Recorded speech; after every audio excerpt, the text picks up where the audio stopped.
नमस्कार दोस्तों, Hindi novel story explainer में आपका हार्दिक स्वागत है, जहां हर पन्ना एक नई कहानी और हर कहानी एक नया अनुभव लेकर आती है।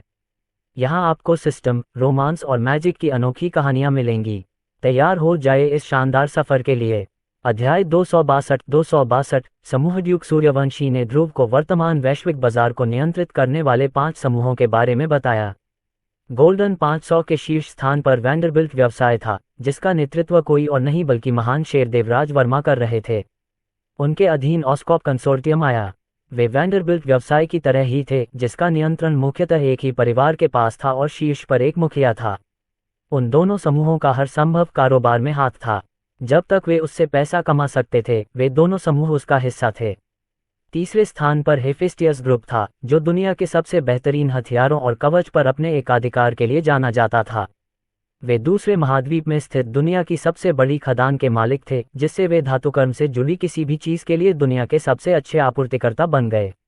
ध्रुव ने पूछा, हैमरस्टोन कंपनी हेफेस्टियस ग्रुप का हिस्सा है ना? हाँ, ड्यूक सूर्यवंशी ने सिर हिलाया। हैमरस्टोन उन परिवारों में से एक है जो हेफेस्टियस समूह का हिस्सा हैं, लेकिन फिर भी उन्हें इसका अप्रत्यक्ष वंशज माना जाता है। यदि आपने गौर किया हो, तो स्टोन कोल्ड 6 में प्रयुक्त कवच वर्तमान बाजार में उपलब्ध सर्वोत्तम कवच सेटों में से एक है। ध्रुव ने टिप्पणी की कि उनके द्वारा प्रयुक्त बर्फीले नीले उपकरण सामान्य से बेहतर थे, लेकिन फिर भी उन्होंने इसे बौनों द्वारा बनाए जा सकने वाले उपकरणों के स्तर से बहुत नीचे माना। अब उसे यह बहुत बेकार लगा कि रघुनाथ वंश इतने लंबे समय तक शाही महाद्वीप में छिपा रहा।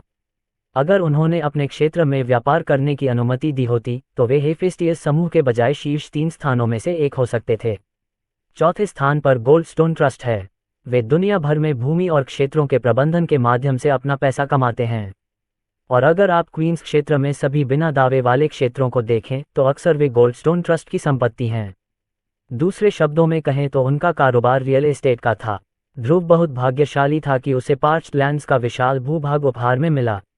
ऐसा शायद इसलिए हुआ क्योंकि उजाड़ रेगिस्तान का अनुमानित मूल्य बहुत कम था, जिसके कारण उस पर अभी तक विजय प्राप्त नहीं हुई थी। और 5वें स्थान पर है सिंक्लेयर्स एलिक्सिर। उनका पूरा कारोबार मलहम, उपचार, औषधि और यहाँ तक कि खेती की गोलियों के उनके अनूठे मिश्रण से आता है। समाज के लिए उनकी उपयोगिता के कारण दुनिया भर में लगभग हर जगह उनके अस्पताल और औषधालय हैं। मुझे नहीं पता कि आपने गौर किया या नहीं, लेकिन हमारे शहर के बीचों बीच कहीं उनकी एक शाखा है। इसके अलावा सिंक्लेयर के अमृत के एक समूह के रूप में उभरने का सबसे बड़ा कारण कोई और नहीं बल्कि सिंक्लेयर ही है। वह बूढ़ी चुड़ैल अभी भी पूरी दुनिया में सबसे अच्छी उपचारक है। कुछ लोग तो यहाँ तक कहते हैं कि वह मौत को भी ठीक कर सकती है। इसी वजह से जब भी कोई बीमारी होती है तो दूसरे समूह उसकी सेवाएं लेने लगते हैं। मैंने सुना है कि एक बार जब आपके दादाजी ने उनका जुकाम ठीक कर दिया था, तो उन्हें मुआवजे के तौर पर एक पूरा देश उन्हें देना पड़ा था। ध्रुव ने शहर में एक औषधालय देखा, लेकिन उस पर ज्यादा ध्यान नहीं दिया। ऐसा लग रहा था कि वे अभी भी रक्तदान, एक्यूपंक्चर और हर्बल दवा जैसी पुरानी स्वास्थ्य पद्धतियों का इस्तेमाल कर रहे थे। इससे उन्हें आश्चर्य हुआ कि क्या चिकित्सा का आधुनिक ज्ञान अभी भी इस जादुई दुनिया में काम करता है। ध्रुव ने पूछा, तो ये 5 समूह गोल्डन 500 में शीर्ष पर हैं, लेकिन वे इस गोल्डन रोड प्रतियोगिता में प्रतिस्पर्धा नहीं कर रहे हैं। वे नहीं हैं। यह उनकी उपकंपनियां हैं, जो वारिसों और उत्तराधिकारियों द्वारा प्रबंधित कंपनियां हैं, जो प्रतिस्पर्धा कर रही हैं। मैं विशेष रूप से जिस कंपनी के बारे में बात करना चाहता हूं, वह है फ्लेरेकॉप कंपनी, जिसने बैचरॉक टाउन पर नियंत्रण कर लिया। उपन्यासों के अध्यायों को जल्दी और उच्चतम गुणवत्ता में प्राप्त करने के लिए गूगल पर नॉवल FINAT वेबसाइट देखें। ध्रुव ने याद करते हुए कहा, वे ऑस्क्रॉप कंसोर्टियम की एक उपकंपनी हैं। ये फ्लेरेकॉप कंपनी एक उभरता हुआ व्यवसाय है, जिसका स्वामित्व ऑस्कॉप के पितामह के सीधे बच्चे के पास है। वह काफी युवा है और खुद को साबित करने के लिए उत्सुक है। शायद यही वजह है कि उसने क्वींस क्षेत्र में अपने क्षेत्र का विस्तार करने के लिए इस अवसर का लाभ उठाया। ध्रुव ने ड्यूक के चेहरे पर नजर डाली और उसकी भौहों पर चिंता की लकीरें देखीं। आपको लगता है कि वह अंगोरा सिटी तक विस्तार करने जा रहा है? ड्यूक सूर्यवंशी एक पल के लिए चुप हो गए और फिर सिर हिलाया। पूरी संभावना है कि मैं हाँ कहूंगा। यह उनके लिए अपने बड़े भाइयों और बहनों के साथ प्रतिस्पर्धा करने का एकमात्र तार्किक तरीका है, जिनकी कंपनियां कहीं ज्यादा स्थापित हैं। ध्रुव ने ड्यूक की ओर देखा और उससे एक प्रश्न पूछा, आपको क्या लगता है कि हम दोनों में से कौन जीतेगा? उन्होंने पूछा, मुझे यकीन है कि आप उम्मीद कर सकते हैं कि उनके सबसे महान योद्धा कम से कम 1 जितने ही शक्तिशाली होंगे, उन्होंने अनुमान लगाया। क्या आप चिंतित हैं? ड्यूक ने ध्रुव के चेहरे पर एक नज़र डाली और एक अजीब सा भाव देखा। ऐसा लग रहा था जैसे वह अपने मन में ही ये शब्द कह रहा था, न तो बुरा और न ही अच्छा। उसने सोचा था कि ध्रुव फ्लेरेकॉप से आशंकित होगा, लेकिन उसके चेहरे पर उदासीनता से कम कुछ नहीं था। और जैसा कि पता चला, ड्यूक के अनुमान सच्चाई से बहुत दूर नहीं थे। ठीक है, ये बुरा नहीं है, ध्रुव ने सोचा। मैं ड्रैगनबॉर्न से ये शब्द जोर से नहीं कह सकता। वे आलसी हो जाएंगे और प्रशिक्षण बंद कर देंगे। उसकी नज़र में ड्रैगनबॉर्न स्टोन कोल्ड 6 की तुलना में कहीं बेहतर थे। अगर वह इस बात को ध्यान में रखता कि स्टोन कोल्ड 6 को हराने के लिए ड्रैगनबॉर्न अभी तक अपनी पूरी ताकत का इस्तेमाल नहीं कर रहे थे, तो ध्रुव उस अनुमान के बारे में और भी ज्यादा आश्वस्त था। लेकिन थोड़ा और सावधान रहना अच्छा है, उसने खुद से कहा। मुझे शैडो ऑक्स को और अधिक मित्रिल कलाकृतियां देनी होंगी। यदि ड्यूक इस समय उसके विचार सुन रहा होता तो उसका जबड़ा खुला रह जाता। ये जानने के बाद कि वह किस समस्या से जूझ रहा है, ध्रुव ने ड्यूक के साथ अपनी चर्चा पूरी की और उन दोनों ने प्रायोजन के अनुबंध पर हस्ताक्षर किए। अन्या को गवाह बनाकर तथा मोंटगोमरी के नाम में निहित शक्ति के साथ वह अनुबंध को एक आधिकारिक कानूनी बाध्यकारी दस्तावेज बनाने में सक्षम हो गई। आपकी मदद के लिए एक बार फिर धन्यवाद, ध्रुव। खेद है कि आपको इसके लिए संघर्ष करना पड़ा। ध्रुव ने कंधे उचका दिए। कोई बात नहीं, वैसे भी मुझे थोड़ी बहुत हरकत की उम्मीद थी। जब से हम शहर में आए हैं तब से हैमरस्टोन के लोग संदिग्ध हरकतें कर रहे हैं। सूर्यवंशी राजकुमार को दुख हुआ और उन्होंने ध्रुव के सामने सिर झुकाया। उन्होंने कहा, कल अच्छी खबर मिलने की उम्मीद है। स्वामित्व हस्तांतरण की प्रक्रिया पूरी हो चुकी होगी। आपका क्या मतलब है? हैमरस्टोन कंपनी की शाखा, यह अब आपकी है। उनकी सारी संपत्ति, खजाना, इन्वेंट्री और यहाँ तक कि रियल एस्टेट भी अब रीबॉर्न कंपनी को हस्तांतरित कर दी जाएगी। ध्रुव ने अपनी भौहें उठाईं। यह मेरे पास क्यों है? क्रिश्चियन से उसकी सारी विरासत छीन ली जाएगी और यहाँ अंगोरा शहर में हैमरस्टोन शाखा पूरी तरह से त्याग दी जाएगी। ये बहुत ही सुखद आश्चर्य था। क्या हैमरस्टोन कंपनी हेफेस्टियस समूह का हिस्सा नहीं है? क्या आपको यकीन है कि वे ऐसा चाहेंगे? ओह, मुझे यकीन है, ड्यूक सूर्यवंशी ने हंसते हुए कहा। हेफेस्ट समूह वह नहीं ले सकता जो उनके अधिकार में नहीं है, और न ही क्रिसिटन के पिता। अगर वे ऐसा करते हैं तो उन्हें क्रिसिटन के हत्या के प्रयास के अपराध को स्वीकार करना होगा। वे ऐसा नहीं चाहते, और चूंकि हैमरस्टोन कंपनी उनके पास मौजूद चीज़ों की तुलना में छोटी है, इसलिए उनके लिए अपने घाटे को कम करना ज़्यादा तर्कसंगत है। और इसके अलावा क्रिश्चियन के पिता एक नेक आदमी हैं। वह आपको अपने बेटे द्वारा आपको दी गई सारी परेशानियों के लिए मुआवजे के रूप में ये देना चाहेंगे। अध्याय 263 अगले दिन की भीड़युग से बातचीत खत्म करने के बाद ध्रुव और आन्या रीबॉर्न मुख्यालय लौट आए। उन्होंने ड्रैगनबॉर्न और अपने कमरे में मौजूद बाकी लोगों से बात की, जिनके पास उन्हें बताने के लिए बहुत सी बातें थीं। वहां उन्होंने उनके झगड़ों के दौरान हुई सारी बातें जान लीं, जिसमें अंगोरा शहर की इमारतों को पहुंचाई गई क्षति भी शामिल थी। हो, आज रात काफी घटनापूर्ण रही। विक्रांत हंसा। मुझे याद नहीं कि पिछली बार मुझे इतना मजा कब आया था। अरे रुको, मुझे कुछ भी याद नहीं है। हो, प्रताप चिल्लाया। उसे अपनी जातियों पर पछतावा हो रहा था जिसके कारण पब्लिक लाइब्रेरी नष्ट हो गई। वे बेचारी किताबें। क्या तुम्हें एक पुस्तकालय नष्ट करना है? ओह, मुझे देर तक नहीं सोना चाहिए था, अर्जुन ने पैर पटकते हुए कहा। मैं सोने जा रहा हूँ। शर्वानी, तुम सभी पुनर्निर्माण का काम संभालोगी, है न? वीर धीरे धीरे अपने पैरों को घसीटता हुआ अपने बेडरूम में वापस चला गया। हालांकि शर्वानी ने उसे वापस खींचने की कोशिश की, लेकिन वह नींद में डूबे किसी व्यक्ति के लिए बहुत तेज लग रहा था। हाँ, तुम स्केल्ड मीनीज अभी भी मेरे शैडो ऑक्स से कमतर हो। भूरा ने एक ड्रैगनबोन के सिर से दूसरे पर कूदते हुए शेखी बघारी। उन्हें हराने के लिए सार्वजनिक संपत्ति को नष्ट करने की भी जरूरत नहीं थी, और तुम अभी भी खुद को सबसे अच्छे लड़ाके कहते हो। हाँ, अर्जुन ने भूरा का पीछा किया, जिससे उनके शोरगुल से छात्रावास के सभी कमरों में अराजकता और शोर मच गया। अब आप लोग सोने जा रहे हैं, है न? शर्वनी ने मुस्कुराते हुए पूछा, फिर भी उसकी आंखों में एक अजीब सी लाल रोशनी चमक रही थी। ऐसा लग रहा था कि इसने चाल चल दी है और दोनों उपद्रवी शांत हो गए हैं। भगवान ध्रुव, क्या मैं प्रीतम को शहर में हुए सभी विनाश को ठीक करने के लिए भेजूं? कृपया ऐसा करें, उसने जवाब दिया। उन्हें मुआवजे के तौर पर कुछ उपहार भी जरूर दें। कुछ 100 सोने के सिक्के काफी होंगे। उनके लिए यह महत्वपूर्ण था कि नागरिक रीबॉर्न कंपनी को सकारात्मक दृष्टि से देखें ताकि वे उनसे खरीदारी करते रहें। बहुत बढ़िया, शर्वनी ने जवाब दिया। मैं आज रात इस पर काम करूंगी। सफेद बालों वाली ड्रैगनबोन ने कमरे से बाहर निकलते समय जोश भरा कदम उठाया। भले ही उसने जोर दिया हो कि वह कल इस पर काम करे, फिर भी वह उसके कहने के बावजूद भी ऐसा ही करेगी। अगले दिन अंगोरा शहर में हर कोई सड़कों पर लगातार चिल्लाने की आवाज़ से जाग गया। अतिरिक्त, अतिरिक्त, अपना अखबार यहाँ से केवल 10 कांस्य सिक्कों में प्राप्त करें। एक किशोर लड़का अपनी आवाज़ को ऊंची करने के लिए अखबार को लपेटकर चिल्लाया।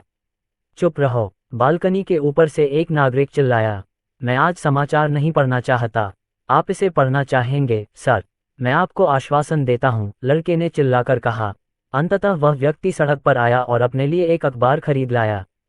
और तुरंत ही शीर्षक ने उन्हें अंदर तक झकझोर दिया तथा उनके शरीर में बची हुई सारी तंद्रा भी समाप्त कर दी। उसने लेख को बड़े उत्साह से पढ़ना शुरू कर दिया। उसे इस बात की भी परवाह नहीं थी कि वह सड़कों पर रहते हुए भी अपने बॉक्स में था, उसे बस खबर पढ़नी थी। व्यवहारिक रूप से हर कोई जिसने अपने हाथों में अखबार पकड़ रखा था, चाहे वे गाड़ी में सवार मजदूर हों, बाल काटने वाले नाई हों या बच्चों को गोद में लिए माने हों, उन सभी की आंखें अखबार में छपे शब्दों पर टिकी थीं। रिबॉन कंपनी, अंगोरा सिटी की प्रायोजक। इसी लेख से सभी को ध्रुव और ड्यूक के बीच आधी रात से कुछ घंटे पहले हुए समझौते के बारे में पता चला। कई लोगों ने इस तथ्य पर विरोध जताया होगा, लेकिन अखबार के अगले पृष्ठ पर इस तथ्य का विस्तार से उल्लेख किया गया कि रिबॉन कंपनी ने गोल्डन 500 में अपने पदार्पण पर 450वीं रैंकिंग हासिल की। इसने लोगों को रिबॉन कंपनी की सड़कों पर उमड़ने के लिए प्रेरित किया। वे खुद पूरी दुनिया में 450वीं रैंक वाली कंपनी देखना चाहते थे। उपन्यासों के अध्यायों को जल्दी और उच्चतम गुणवत्ता में प्राप्त करने के लिए गूगल पर नॉवल FINAT वेबसाइट देखें। कोचमैन, कृपया मुझे रिबॉन डिपार्टमेंटल स्टोर पर छोड़ दीजिए, एक युवक ने उत्साहपूर्वक गाड़ी चालक से कहा। लेकिन कोचवान ने मना कर दिया। मैं नहीं जा सकता, पूरी सड़क बंद कर दी गई है। पूरा रास्ता लोगों से खचाखच भरा हुआ था जो अपने मुख्यालय में प्रवेश करने के लिए बेताब थे। अखबार में छपे लेख में मुफ्त में मिलने वाले पानी, एयर कंडीशनर और रेलवे के बारे में बताई गई कहानियों ने सभी की जिज्ञासा को बढ़ा दिया। वे जानना चाहते थे कि क्या ये सच है। प्रीतम को लोगों को दूर रखना था, अन्यथा स्थिति भगदड़ में बदल सकती थी। मुझे खेद है, भगवान ध्रुव, हमें इतनी प्रतिक्रिया की उम्मीद नहीं थी, शर्वानी ने खिड़की से नीचे देखते हुए कहा। ये ठीक है, लोगों को बस वही दो जो वे चाहते हैं। हमारे पास नेशन ऑफ रिबॉन से नए उत्पाद आ रहे हैं, है न? अब समय आ गया है कि हम ऊपरी मंजिलों को जनता के लिए खोल दें। ध्रुव ने इसे डिपार्टमेंटल स्टोर इसलिए कहा क्योंकि उसने पहले से ही इसे सब्जी उत्पादों से लेकर हथौड़ों और किलो तक कई तरह के उत्पादों से भरने की योजना बना ली थी। ऐसा न करने का एकमात्र कारण ये था कि उन्हें अभी भी गोल्डन रोड तक जाने की अनुमति नहीं थी, इसलिए उत्पादों की भरपाई करना मुश्किल होता। लेकिन अब जब उनका सिटी के साथ समझौता हो गया है, तो गोल्डन रोड का निर्माण अपने रास्ते पर आगे बढ़ सकता है। वह आखिरकार किंग्स क्षेत्र के उत्पादों को वापस अंगोरा सिटी में ला सकते हैं और इसके विपरीत। बहुत अच्छा, भगवान ध्रुव, मैं अपने लोगों से डिपार्टमेंटल स्टोर की दूसरी से 5वीं मंजिल तैयार करवा दूंगी, शर्वानी ने कहा। जब प्रीतम स्टोर में आने वाले लोगों की भारी भीड़ को व्यवस्थित करने में व्यस्त थे, ध्रुव ने इस समय का लाभ उठाया और अपने मुख्यालय से बाहर निकलकर छाया में चला गया। एक सेकंड बाद वह शहर के एक बहुत ही अलग हिस्से में पहुंच गया। उसके सामने एक इमारत थी जो बोनेफोर्ड से प्रेरित वास्तुकला में बनी थी, जिसके सामने एक विशाल शीर्षक लिखा था, हैमरस्टोन कंपनी। हालांकि दिन ढल चुका था, ध्रुव ने देखा कि कोई भी व्यक्ति दरवाजे से अंदर या बाहर नहीं आ रहा था, बल्कि ऐसा लग रहा था कि दरवाजे को धातु की जंजीरों से बंद कर दिया गया था। उन्हें कल पता चला कि अब वे हैमरस्टोन शाखा और उसकी सभी परिसंपत्तियों के गौरवशाली मालिक हैं, अर्थात अब उनके सामने स्थित भवन भी उनका है। दरवाजे के नीचे की दरारों में अपनी परछाई भेजने के बाद ध्रुव अंदर टेलीपोर्ट होने में सफल हो गया, जहां उसकी मुलाकात हैमरस्टोन के पिछले कर्मचारियों के आश्चर्यचकित चेहरों से हुई। मुझे खेद है, सर, लेकिन हमारी कंपनी बंद है, हैमरस्टोन के साहसिक दल के नेता बुच ने ध्रुव को पहचान लिया। सर ध्रुव, आपको हमारी सारी संपत्ति जब्त करने के लिए यहाँ आना होगा, उसने गंभीरता से कहा। हम अपना सामान पैक करके जाने ही वाले थे। उसके चारों ओर कर्मचारी खड़े थे, जिनके चेहरों पर उदासी के भाव थे, क्योंकि वे सामान को बक्सों में पैक कर रहे थे। तुम सब क्या कर रहे हो? ध्रुव ने उनसे पूछा। चूंकि अब शाखा आपकी है, इसका मतलब है कि हमारे पास जाने के लिए और कोई जगह नहीं है। हम शहर छोड़ रहे हैं, बुच ने बाकी सभी की ओर से उत्तर दिया। ध्रुव ने इधर उधर देखा तो इमारत के चारों ओर सैकड़ों लोग थे। शायद 1000 से ज्यादा कर्मचारी थे जो अब बेरोजगार और बिना काम के थे। ध्रुव ने उनसे पूछा, तुम मेरे लिए काम क्यों नहीं करते? बुच और बाकी सभी ने अपना काम रोक दिया। उन्हें आश्चर्य हुआ कि ध्रुव ने उन्हें यह विकल्प भी दिया। लेकिन हमने आप पर घात लगाने की कोशिश की, बुच ने कहा। वह स्टोन कोल्ड लोग थे। जहां तक मेरा सवाल है, उन्हें सजा मिल चुकी है। इस बीच तुम और यहाँ मौजूद बाकी सभी लोग अभी भी प्रतिभाशाली लोग हैं। मुझे नहीं लगता कि मुझे तुमसे छुटकारा पाना चाहिए। अध्याय 264 पुनर्जन्म में एकीकरण। आमतौर पर इस तरह की कंपनी का हस्तांतरण एक पूर्ण बदलाव होता है। ध्रुव के लिए हैमरस्टोन कंपनी को अलग करके उसके बजाय अपनी खुद की कंपनी बनाना ज्यादा तर्कसंगत था। जहां तक पिछले कर्मचारियों की बात है, तो आमतौर पर उन्हें सिर्फ इसलिए बाहर निकाल दिया जाता था क्योंकि अब उनकी जरूरत नहीं थी। आखिरकार उनके कौशल सेट नई कंपनी की जरूरतों से बिल्कुल अलग हो सकते हैं। ऐसे मामले भी थे जब कुछ कर्मचारियों को उनकी प्रतिभा के कारण बनाए रखा जाता था, लेकिन लगभग 90% कर्मचारियों को निकाल दिया जाता था। हालांकि ध्रुव का विचार अलग था। मैं आप में से हर एक को अपनी रिबॉर्न कंपनी में काम करने के लिए नियुक्त करूंगा, उन्होंने कहा। उनकी आवाज हैमरस्टोन बिल्डिंग के हर कोने में गूंज रही थी। बुच ने अपने साथियों, अपने सहकर्मियों, अपने परिवार की ओर देखा। ध्रुव के प्रस्ताव से वे बहुत प्रभावित हुए और उनकी आंखों में आंसू भर आए। उन्हें लगा कि उन्हें अंगोरा शहर छोड़कर दूसरी नौकरी ढूंढनी पड़ेगी। हम कुछ भी करेंगे, लोहारी की पोशाक पहने हुए कर्मचारियों में से एक ने कहा। अगर हमें करना पड़ा तो हम न्यूनतम वेतन पर काम करेंगे। कृपया हमें अंगोरा शहर में काम करने दें। बाकी लोगों ने भी भीख मांगी और कम वेतन पर काम करने की पेशकश की ताकि ध्रुव अपनी बात पर कायम रहे। लेकिन ध्रुव के लिए यह पर्याप्त नहीं था। नहीं, उन्होंने उनसे कहा, यदि आप रिबॉर्न कंपनी का हिस्सा बनने जा रहे हैं, तो इसका मतलब है कि आपके जीवन की गुणवत्ता भी हमारे मानकों के अनुरूप होगी। ध्रुव ने रिबॉर्नियन बनने के सभी लाभों को सूचीबद्ध करना शुरू कर दिया, जिसमें अविश्वसनीय वेतन, उचित समय प्रबंधन और अन्य ऐसी सुविधाएं शामिल थीं जो रिबॉर्न राष्ट्र प्रदान कर सकता था। ध्रुव की पेशकश सुनकर सभी की आंखें चौड़ी हो गईं। ये वाकई बहुत बढ़िया था, इतना बढ़िया कि उन्हें लगा कि यह सच नहीं हो सकता। लेकिन ध्रुव गंभीर था। जैसे ही वे रिबॉर्नियन बनने के उसके प्रस्ताव को स्वीकार करते, वे एक मजबूत अनुबंध पर हस्ताक्षर कर देते, जिसके तहत उन्हें ध्रुव द्वारा दिए गए सभी लाभ मिलते। तुम क्या सोचते हो? ध्रुव ने उनसे पूछा। क्या तुम रिबॉर्नियन बनना चाहते हो? अंगोरा शहर के बाहरी इलाके में एक छोटे से घर में एक माँ और बेटी अपने कपड़ों को पैक करने के लिए गंदे और लगभग टूटे हुए अलमारियों में झांक रही थीं। मम्मी, हम कहाँ जा रहे हैं? बेटी ने उदास होकर खिड़की से बाहर देखते हुए पूछा। हम दूसरे शहर जा रहे हैं बेटा, माँ ने उत्तर दिया और उनके पास पड़े सभी फटे पुराने कपड़ों और मैली कमीजों को देखा। लेकिन क्यों? बेटी ने फिर पूछा। माँ ने आह भरी और अपनी बेटी के पास चली गई। उसने छोटी लड़की के गालों को सहलाया और मुस्कुराए। ऐसा इसलिए है क्योंकि पिताजी किसी छोटी जगह पर दूसरी नौकरी ढूंढने जा रहे हैं। लेकिन उसकी पिछली नौकरी के बारे में क्या? बेटी ने पूछा। क्या उसने यह नहीं कहा था कि उसे पदोन्नति मिलने वाली है? माँ ने अपने चेहरे पर मुस्कान बनाए रखने की कोशिश की, लेकिन जैसे ही उन्हें उस दुखद वास्तविकता का एहसास हुआ, उनका मुखौटा धीरे धीरे टूट गया। कुछ हुआ है बेटा? तुम्हारे पिता जिस कंपनी में काम करते हैं वह बंद होने वाली है, माँ ने सच्चाई से उत्तर दिया। बेटी ने मुंह बनाया। उसने कहा था कि प्रमोशन मिलने पर वह मुझे एक चॉकलेट बार खरीद कर देगा। क्या वह अपना वादा तोड़ देगा? माँ ने अपनी बेटी को कसकर गले लगा लिया। वह अपनी बेटी को निराश नहीं कर सकती थी, लेकिन दुर्भाग्य से कुछ चीजें ऐसी थीं जिन्हें वे नियंत्रित नहीं कर सकती थीं। उनके पति हैमरस्टोन कंपनी में काम करते थे और उनके शस्त्रागार में हजारों लोहारों में से एक थे।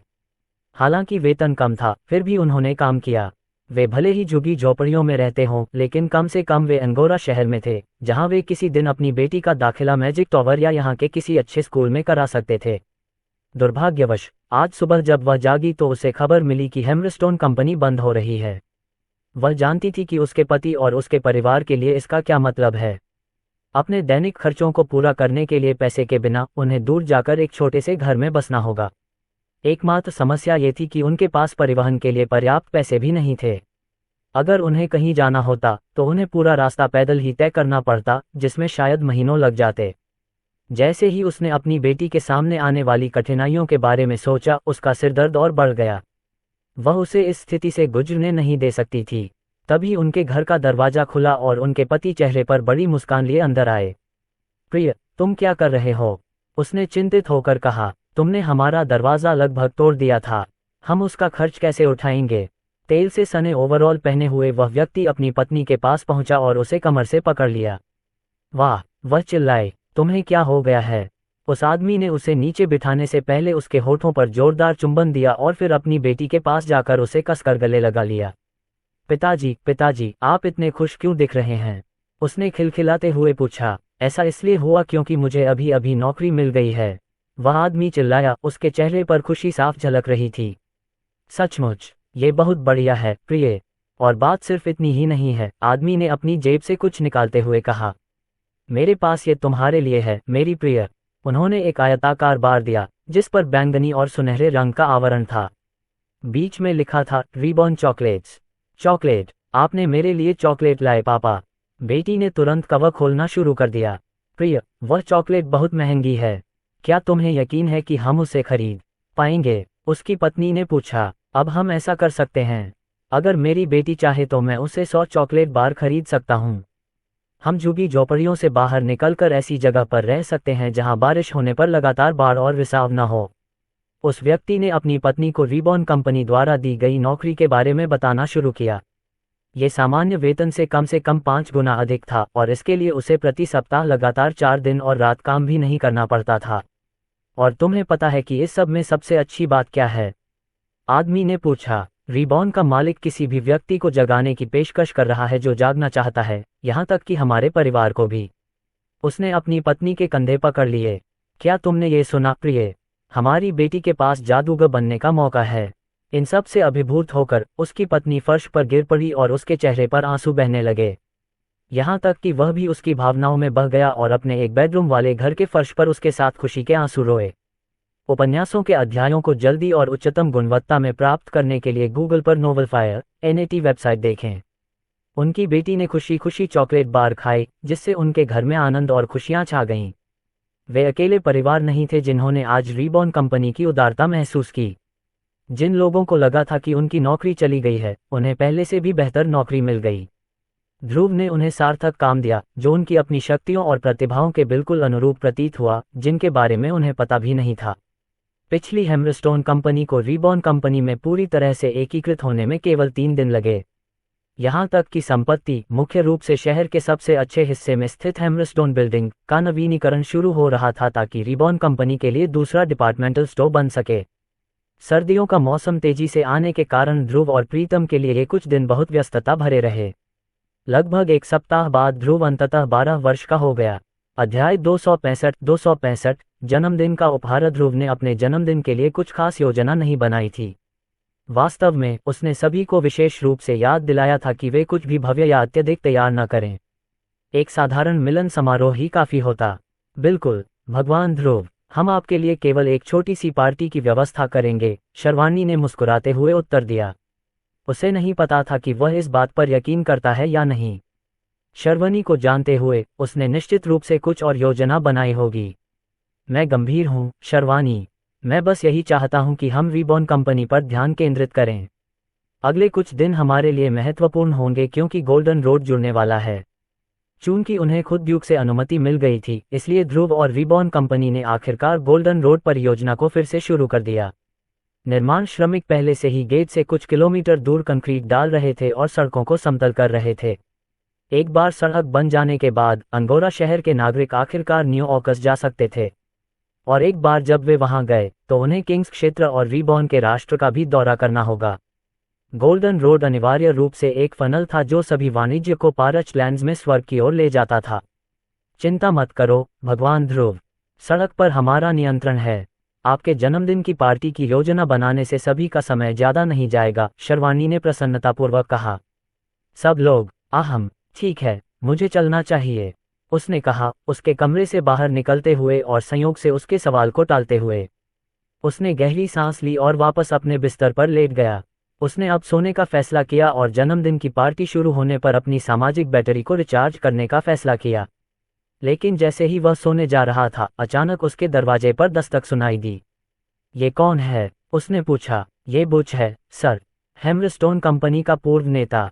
ध्रुव उठा और दरवाजा खोला। उसने देखा कि सामने एक अच्छी तरह से कवच पहने गंजा आदमी खड़ा है। नेशन ऑफ रिबॉन में उन्हें एकीकृत करने के बाद ध्रुव ने कंपनी के लिए अंगरक्षक बनने के लिए हैमरस्टोन के कई साहसी लोगों को काम पर रखा।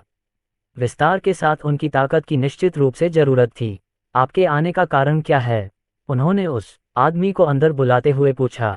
उपन्यासों के अध्यायों को पहले से और उच्चतम गुणवत्ता में प्राप्त करने के लिए गूगल पर एटरएड वेबसाइट खोजें। बुच अपने कमरे के अंदर चला गया और सम्मानपूर्वक अपने स्थान पर खड़ा हो गया। जब क्रिश्चियन को उसके परिवार द्वारा अंगोरा शहर से बाहर ले जाया गया तो वे मेरे पास आए और मुझसे कहा कि मैं आपको एक संदेश दे दूं। क्या बात है? उन्होंने पूछा, इस उलझन में कि हैमरस्टोन परिवार उनसे संपर्क क्यों करना चाहता है। ये हैमरस्टोन इन्वेंटरी से संबंधित है, सर। वे आपको सद्भावना के संकेत के रूप में कुछ देना चाहते हैं। ध्रुव ने अपनी भौहें ऊपर उठाईं। ड्यूक सूर्यवंशी ने उसे बताया कि क्रिश्चियन के पिता को अपने बेटे के किए पर खेद है और ऐसा लगता है कि वह सही था। ऐसा लगता है कि यह उस व्यक्ति का उसके साथ सुलह करने का तरीका था। उपहार क्या है? ये क्रिश्चियन के गुप्त भंडार में है, सर। यह। ध्रुव को बुच में डर का एहसास हुआ। क्या तुमने इसे देखा? उसने पूछा, और बुच ने सिर हिला दिया। गंजे आदमी ने एक क्षण सांस ली और जो कुछ उसने देखा था उसे बताया। ये धातु का एक जलता हुआ टुकड़ा है, सर। मैंने इसे धातु की छड़ी से दबाने की कोशिश की, लेकिन इसने इसे जलाकर राख कर दिया। कुछ भी काम नहीं आया। इस लौ ने जिस चीज को छुआ वह टुकड़े टुकड़े हो गई। ध्रुव की आंखें चौड़ी हो गईं। बुच का वर्णन बहुत परिचित लग रहा था। ऐसा लग रहा था जैसे वह गॉडफोर्ज से आग की जलती हुई गेंद के बारे में बात कर रहा था। मुझे वहां ले चलो, उसने जल्दी से कहा। बुच ने सिर हिलाया और ध्रुव के कहे अनुसार किया। वह ध्रुव को अंगोरा शहर के बाहरी इलाके के पास एक परित्यक्त हवेली में ले गया। तकनीकी रूप से ये भूमि हैमरस्टोन शाखा का हिस्सा नहीं थी, इसलिए ध्रुव को पहले से ही पता नहीं था कि यह अस्तित्व में है। वह वहीं पर है, बुच ने कहा, जब वह एक नष्ट हो चुकी खिड़की के किनारे से कूदा जिसे पहले लकड़ी के तख्तों से बंद किया गया था। वे मास्टर बेडरूम में चले गए, जो कि बहुत ही बढ़िया हालत में लग रहा था। बिस्तर के पास एक कप पानी भी रखा हुआ था। इसके बाद बुच ने लकड़ी के फर्श पर एक गुप्त दरवाजा खोला, जिसमें दमिश्क स्टील से बना एक आयताकार बक्सा दिखाई दिया। यही है, बॉस, यह उसकी गुप्त तिजोरी है। जादू का पता चला, श्रेयाचार ओ ने उसे सूचित किया। धातु बॉक्स में एक 7 सितारा मंत्र है जिसे जादू को नियंत्रित करें कहा जाता है, जो किसी भी मन को उसके कंटेनर के बाहर लीक होने से रोकता है। उत्सुकतावश ध्रुव डिब्बे के पास गया और ढक्कन उठाया, और तुरंत ही एक तेज रोशनी ने उसके चेहरे को रोशन कर दिया। और अगर बक्से के भीतर छिपी हुई आकर्षक वस्तु न होती तो ध्रुव अंधा होने के डर से अपनी आंखें फेर लेता, लेकिन वह ऐसा नहीं कर सका।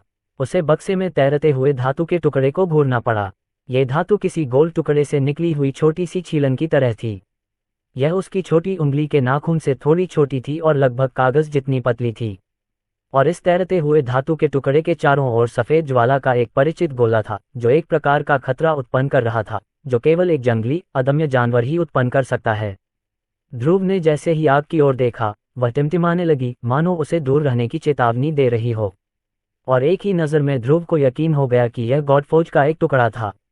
छोटा तो है, लेकिन फिर भी इसका एक हिस्सा है।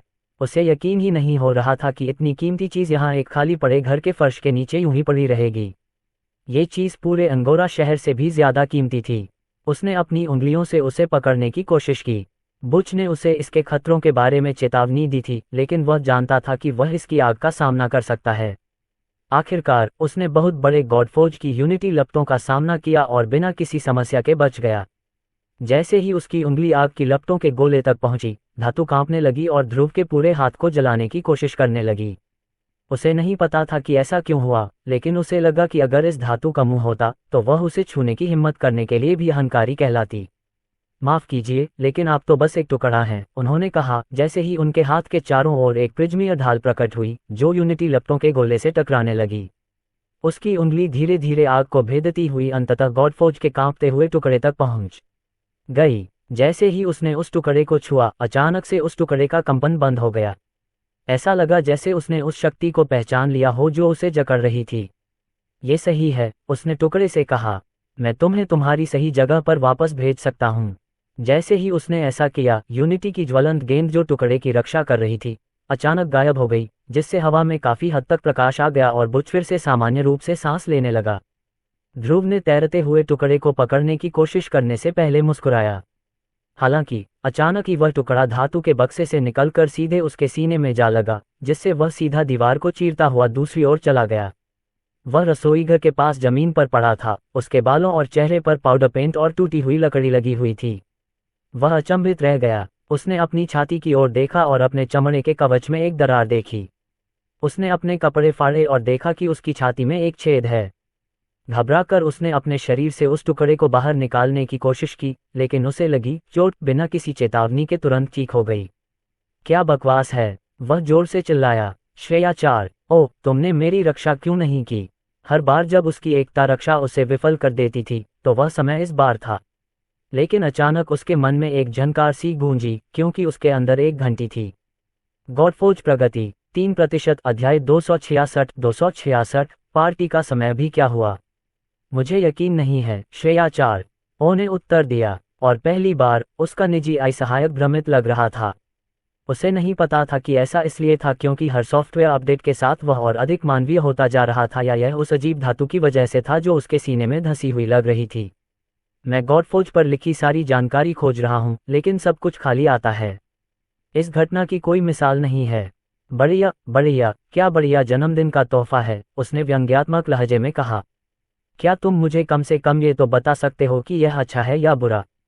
क्या मुझे अपनी छाती में रखी धातु के बारे में चिंता करनी चाहिए। ऐसा लगता है कि आपके शारीरिक स्वास्थ्य पर कोई प्रतिकूल प्रभाव नहीं पड़ा है। आपके मन कोर भी एकदम सही स्थिति में चल रहे हैं। यह क्या है। मुझे ऐसा लग रहा है कि मैंने पता लगा लिया है कि धातु का टुकड़ा कहाँ स्थित है, और यह आपके मन कोर के साथ विलीन हो गया है। ध्रुव ने अपनी आंखें बंद कर लीं और अपने आंतरिक शरीर पर ध्यान केंद्रित किया। वहां उसने मन के 8 गोले एक अंतहीन काले अंतरिक्ष में तैरते हुए देखे।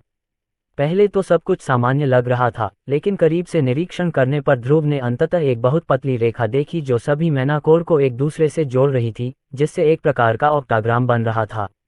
इसमें कोई गलती नहीं थी। ये गॉडफोर्ज का टुकड़ा था, बस एक बाल की तरह फैला हुआ था। जहां तक इस बात का प्रश्न है कि यह उसके हृदय से क्यों चिपक गया था, उसे बिल्कुल भी पता नहीं था। जहां तक इसके प्रभावों की बात है, ध्रुव को भी कुछ नहीं पता था। सब कुछ उसके मन के साथ ठीक काम करता था और सब कुछ उसके कोर के साथ सुचारू रूप से चलता था। यह अनुशंसा की जाती है कि अधिक गॉडफोर्ज टुकड़े इकट्ठा किए जाएं ताकि प्रभाव अधिक स्पष्ट हो सकें। ध्रुव को अपनी छाती में एक और धातु का टुकड़ा लगने की बिल्कुल भी उत्सुकता नहीं थी, लेकिन वह इतना शांत था कि उसे पता था कि गॉडफोर्ज का टुकड़ा अतीत से एक अविश्वसनीय अवशेष था। अपनी चरम अवस्था में उसमें जो शक्ति थी, ध्रुव को यकीन था कि अगर वह उसे नुकसान पहुंचाना चाहता तो वह पहले ही ऐसा कर चुका होता। और इसके अलावा ध्रुव ने रघुनाथ से वादा किया था कि वह जितने भी गॉडफोर्ज के टुकड़े ढूंढ पाएगा उन्हें इकट्ठा कर लेगा। कम से कम अब वे उसके सीने में सुरक्षित रहेंगे। क्या आप ठीक हैं, बॉस। क्या हुआ, बुच ने चिंतित होकर पूछा। वह ये सोचकर कांप उठा कि सफेद बालों वाले ड्रैगनबॉर्न को पता चल गया होगा कि ध्रुव को चोट लगी है, जबकि वह उसके आसपास था। सब ठीक है, उसने खुद को वापस ऊपर उठाने से पहले जवाब दिया। चलो घर चलते हैं, मेरे पास कुछ सवाल हैं जो मुझे एक दोस्त से पूछने हैं। ध्रुव एक भव्य रूप से सुसज्जित कमरे के कोने में छाया से ऊपर उठा, जिसमें सोने और लाल मखमल से सजे फर्नीचर थे। बालकनी के पास एक आदमी खड़ा था जो शांति से अंगोरा शहर के क्षितिज को देख रहा था। स्टेलमैन, ध्रुव ने पुकारा। ड्यूक ने पलटकर ध्रुव को देखा तो आश्चर्यचकित हुआ, लेकिन उसे अपने निजी आवास में देखकर बहुत अधिक आश्चर्य नहीं हुआ। तुम यहाँ क्यों आए हो। ध्रुव बालकनी में चला गया और ड्यूक के साथ चाय पीने लगा। मुझे आपसे एक सवाल पूछना है। ये क्रिश्चियन और हैमरस्टोन परिवार के बारे में है। ड्यूक सूर्यवंशी ने चाय का घूंट खत्म किया और कहा, आप क्या जानना चाहेंगे। ऐसा लग रहा था कि उन्होंने मुझे कोई उपहार दिया है। खैर, यह एक बचा हुआ टुकड़ा है जिसे उन्होंने वापस लेने की जहमत नहीं उठाई। आखिरकार यह क्रिश्चियन के निजी खजाने में था। ड्यूक ने ध्रुव की ओर देखा। क्या ये कोई अजीब जलता हुआ धातु का टुकड़ा है। ध्रुव सीधा बैठ गया। तुम्हें पता है। स्टेलमैन ने सिर हिलाया। हाँ, मैंने उनके बारे में सुना है। वे, ध्रुव की भौहें ऊपर उठ गईं। अगर आपको कुछ दिन पहले हुई हमारी बातचीत याद हो तो मैंने आपको समूह और उनके उत्तराधिकारियों को विरासत में मिली उपकंपनियों के बारे में बताया था, है न। खैर, जहां तक मैंने सुना है, अपने 10वें जन्मदिन पर उन उत्तराधिकारियों को एक जादुई धातु का टुकड़ा मिलता है जिसे न तो छुआ जा सकता है और न ही नष्ट किया जा सकता है। इस धातु का कोई उपयोग नहीं है और यह ज्यादातर फायरप्लेस और टेबल के लिए सजावट के सामान के रूप में काम आती है। ध्रुव को यह सुनकर लगभग शर्मिंदगी महसूस हुई। वह कल्पना भी नहीं कर सकता था कि गॉडफोर्ज का एक शक्तिशाली टुकड़ा फर्नीचर के एक टुकड़े की तरह इधर उधर पड़ा हुआ है। कल्पना कीजिए कि यह कितना बेकार होगा।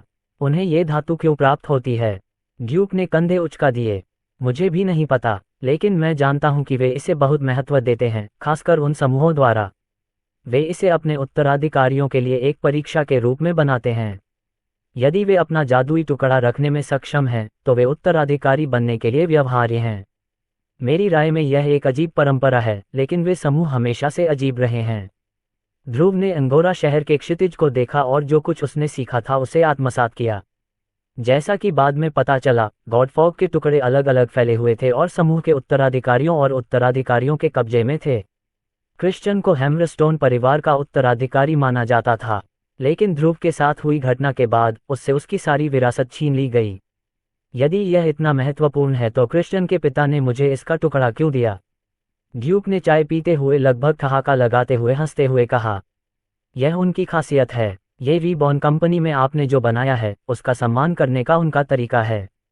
भले ही आपकी कंपनी किसी समूह से जुड़ी नहीं है, लेकिन वह आपको अपने प्रतिस्पर्धी के हिस्से के रूप में देख रहे हैं। एक तरह से आप पहले से ही हैं, है न? क्योंकि आप अपना खुद का स्वर्णिम मार्ग बना रहे हैं।